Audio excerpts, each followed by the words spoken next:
Hey everybody, it's Eric from epautos.com, your libertarian car guy.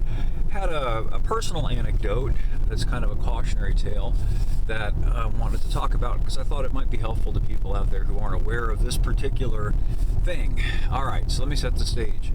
My sister and her husband have a Lexus RX 300, and I'm not picking on this car in particular, I'm just using it to make a point.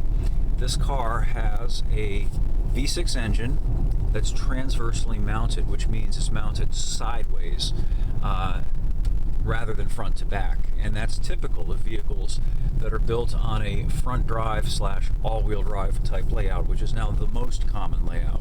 In the past it was much more common, well, distant past, I'm getting old, it was much more common for vehicles to be built on a rear wheel drive layout, and then they had their engines oriented front to back. So to try to make this a little bit more clear, if you had, say, a 4-cylinder engine and you popped the hood and stood in front of the car, the cylinders would be arranged in a line 1, 2, 3, 4 in relation to how you're standing, in other words, front to back.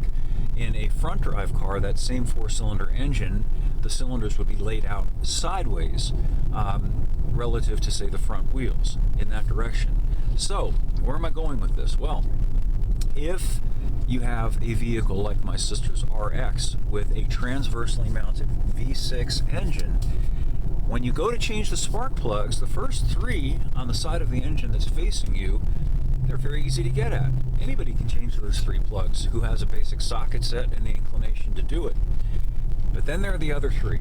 The other 3 are almost impossible to get at as a practical matter, because the back half, that side of the engine, is typically snugged up right against the firewall, and there are typically all sorts of things in the way.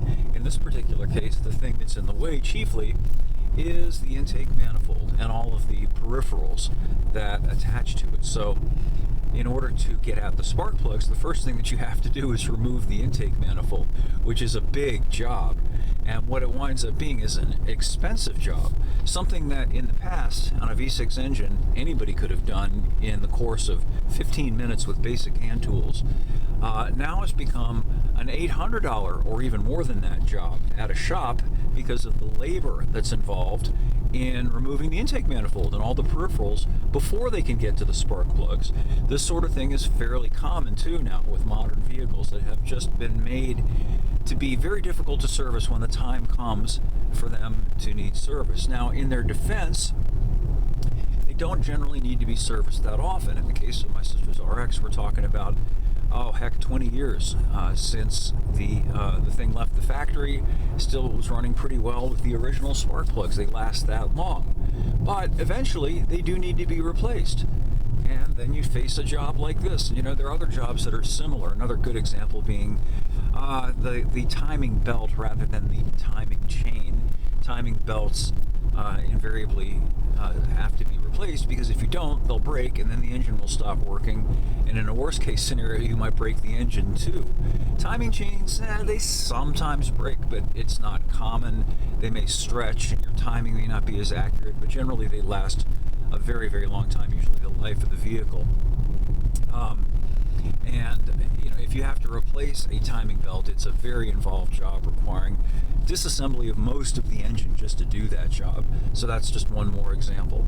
Anyway, these are things to be aware of. You know, if you're in the market for a car, if you're shopping for a car, and unless you're wealthy enough to just have somebody pay to fix your car when the need arises, it's a good idea to do a little bit of research and find out what sorts of things will eventually need to be repaired and what's involved in repairing them, because you don't want to find yourself in the position of having to pay for a really high unexpected repair, especially something that you probably thought with reason would be such a simple and inexpensive thing like changing spark plugs. Anyhow, more over at epautos.com, the web's best libertarian gearhead site. I'll have my interview with Brian Hyde up shortly, and tomorrow, Wednesday, I'll be doing my usual weekly Wheels Up segment with Bill Meyer over at KMED FM in Medford, Oregon. I hope you'll be able to tune in, and we'll have more for you again soon.